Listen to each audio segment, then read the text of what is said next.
chị theo dõi nha.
Bật nó bay rồi nè đó nè.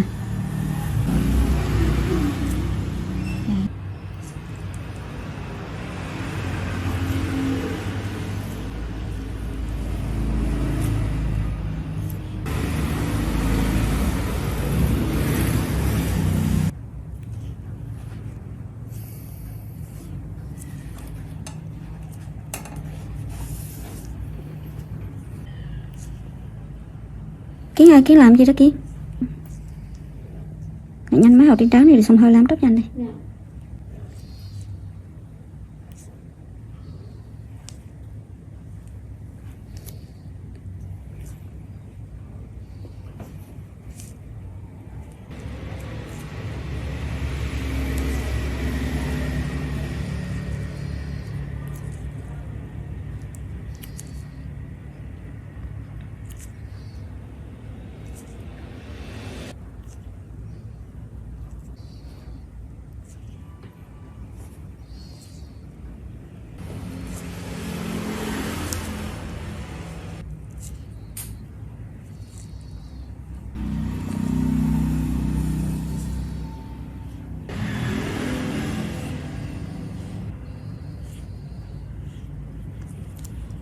Hút xà mới là đẹp hơn hút đào đúng không?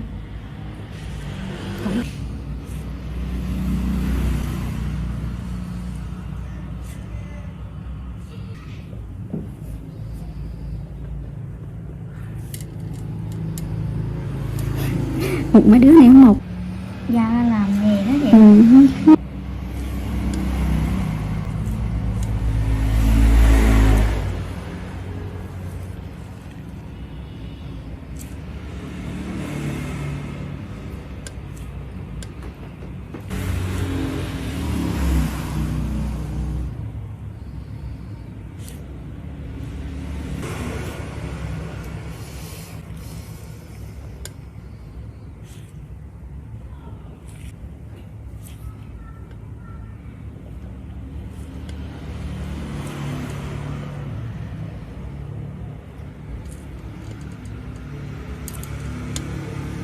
Nhìn sao vậy?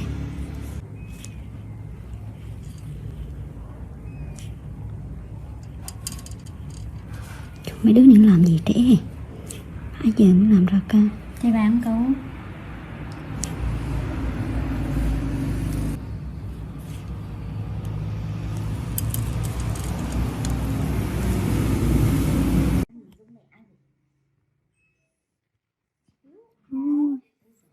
Phê đó.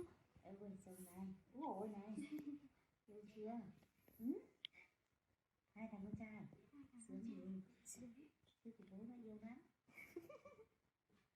alo quấy đã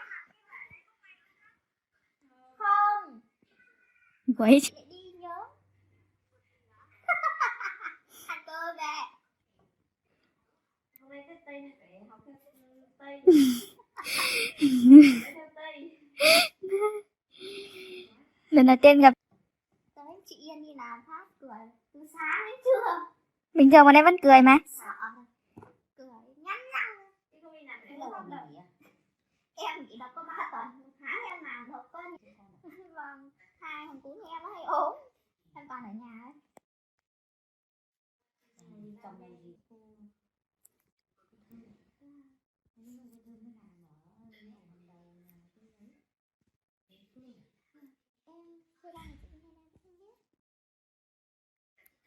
Khách đến tìm em như tìm gặp tổng thống. Ui.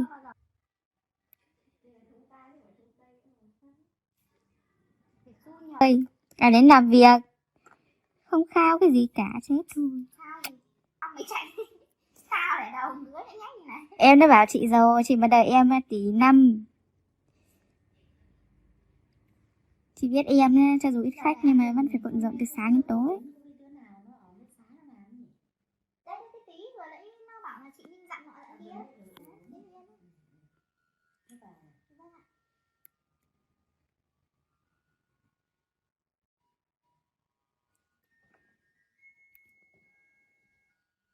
Bây giờ là mùng 1 tháng 1, xong sắp đến 24 tháng 1, 24 tháng 1 xong. Nó có sự nghiệp, em sự nghiệp gì đâu. Tổng thống đấy. Cô bây giờ 40 tuổi, con cô nó mới được lớp 3, lớp 4. Em chỉ còn đi nói tiếp thôi. 8 tuổi đã xong con cái xưng phép gì. Các bạn còn đang sơ gì đâu. Chị chồng rồi. Hả? Bạn chồng lên chồng luôn. Tròn 2 tuổi. Đầu năm 2016 này đẻo gì á. Vâng, cô đường này tự nặng thế nó xong mặt em lại bị được đau cố gắng quá làm sạch tuần 1 lần, tuần không có thời gian thì tháng 2-3 lần cũng được. Sốt cà chua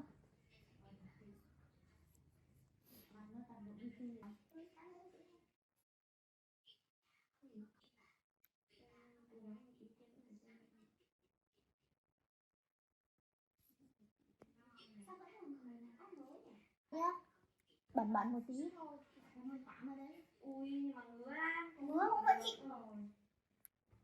không cái gì về hội đầu thì em mất chị ăn này chị mới nhìn hay sao hiểu là án thôi ôi phải đào 2 năm sao không nhìn đây cả đến đây cả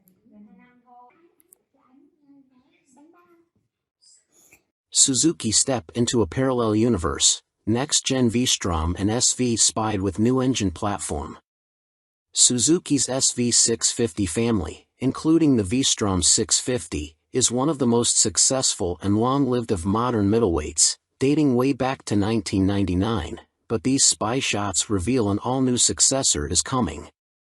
Spotted undergoing testing in mainland Europe, the shots reveal two models, a naked, SV-type roadster and V-Strom adventure bike, both using the same all-new engine platform.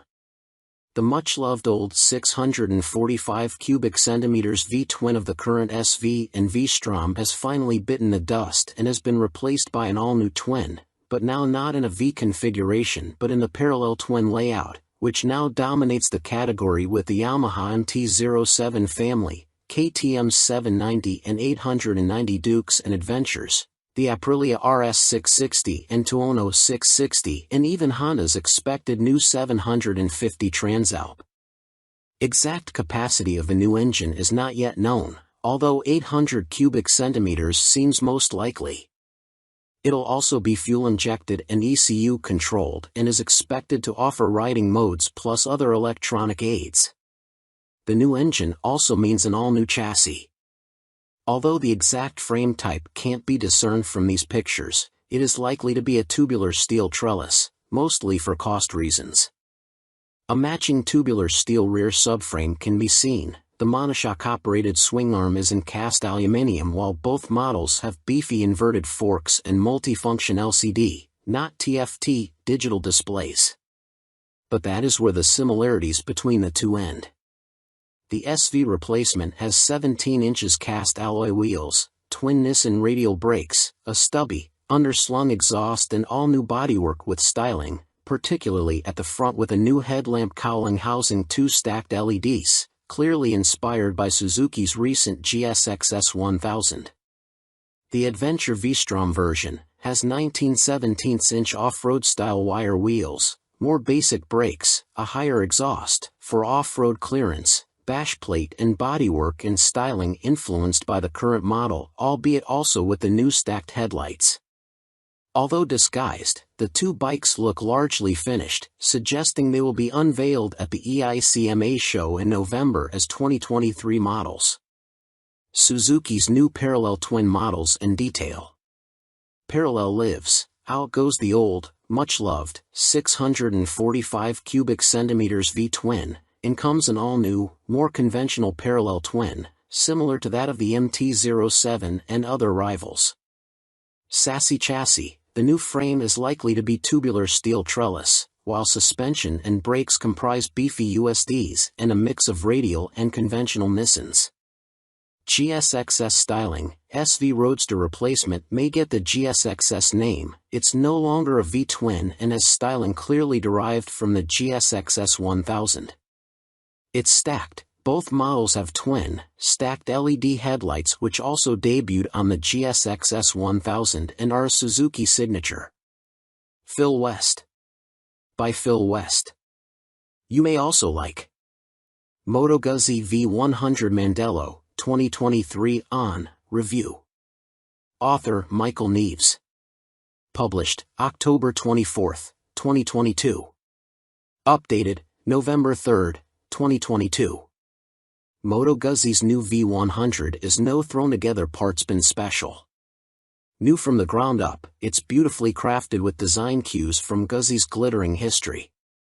Slits in its side panels mimic their 1976 Sierra Leonean Leon's Mans 850 and the top fairing tips a hat to the 81 Le Mans 853. It's evocative stuff, right down to the V100 Mandello's name that pays tribute to at home and a celebration of Guzzi's 100th birthday in 2021. But it's anything but a misty-eyed, two-wheeled reminisce. It's thoroughly modern with a tasteful color dash and lean-sensitive rider aids.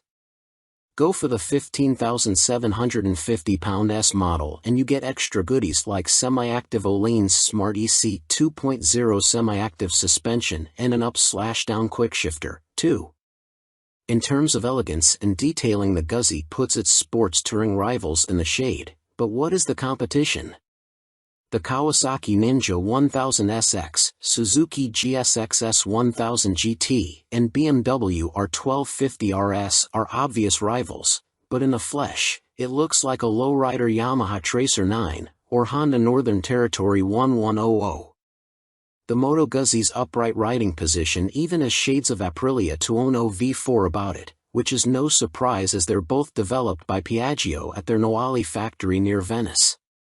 Technically the Mandello is a different beast to any previous Guzzi.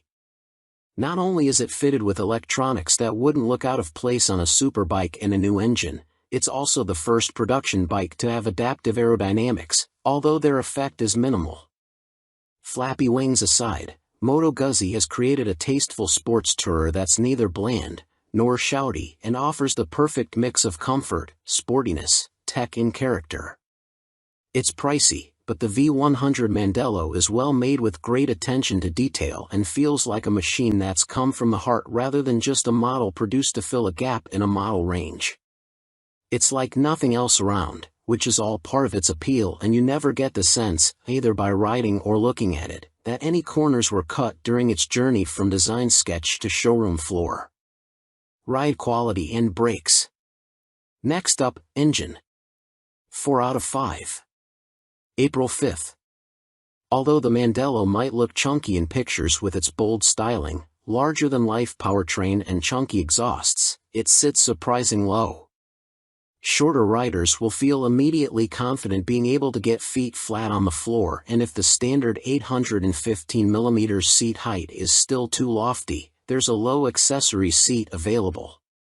The riding position itself is nigh on perfect. Pegs are sporty without cramping knees. Even for 6-footers like me, a higher accessory seat is available for even more legroom, and its tall bars are placed naturally towards the rider so there's no awkward stretch or excess pressure on your wrists. The seat is comfy and scalloped at the rear to hold you in under acceleration. The screen offers decent wind protection, and with its injection system inside the V of the engine, now that the cylinder heads have been turned round 90 degrees, there's lots more knee room. Ride quality on this semi-active Olanes-clad S model is as plush or sporty as you want it to be, depending on the riding mode you choose, and there's a handy remote rear preload adjuster to twiddle for carrying heavy loads. With its shorter engine, the Mandello is sportier and more agile than previous Guzzis, and thanks to its long swing arm and low pivot point, there's little up/down shaft drive pitching on and off the throttle. Yes, you can feel the back end rise and fall when you ride aggressively, but like the engine's rocking, it's a slight movement and a sensation that quickly melts into the background. But what feeling you lose with a chain you gain with the clean, maintenance-free convenience of that shaft, which is especially useful on a big tour. Tipping the scales at just 136 kilograms, CCM's new Heritage 71T is incredibly light. Pull it off its suicide side stand and it feels more like one of those fat-tired electric bikes between your legs than a motorcycle. That's until you thumb the starter and its snarling 600 cubic centimeters motor barks into life. It's a two-wheel riot of carbon fiber and billet aluminium, but the Heritage 71T is also the first production bike to be built using a titanium frame and swing arm. It's why it's so light, and costs a whopping £29,995. CCM have been innovating with chassis tech since they were formed in 1971, by the man who was the C in CCM, Clues Competition Motorcycles off-road aficionado, Alan Clues. The Bolton factory produced the world's first aluminium trials bike, first aluminium bonded chassis, and former 500 cubic centimeters GP star Neil Mackenzie won British championships on their Armstrong Badge 350. Based on their popular handmade Spitfire and built to celebrate the firm's 50th anniversary, but delayed by COVID for a year, only 71 Heritage 71T models will be produced. Its minimalist design might look sparse, but the detailing, fit and finish are MotoGP levels of special. A sub-10 Grand Cafe racer from any of the mainstream manufacturers would be just as enjoyable to ride, so if you haven't got a spare 30 grand knocking around, don't worry, you're not missing out. But the CCM will be worth it to the person with deep pockets and an appreciation of the engineering poured into it. It's a work of art you could stare at all day and never get bored, but it also works beautifully as a motorcycle with a lightness and purity to it that's a world away from anything mass-produced. It takes a CCM engineer a week to handcraft the Heritage's aerospace grade 3L/2.5 VCW5R titanium chassis and apply its brushed satin finish. It's 6 kilograms lighter than the Spitfire's 4139 chromoly steel chassis. Not only is the 71T a featherweight piece of art that draws a crowd every time we stop during our test, it changes the handling dynamics. The chassis isn't as stiff as a steel-framed Spitfire's, thanks to the exotic material's more spring-like properties. But the CCM is still pure, direct, and there's none of the mush you feel riding a built-down-to-a-production bike with heavy components, sound deadening and vibe protection.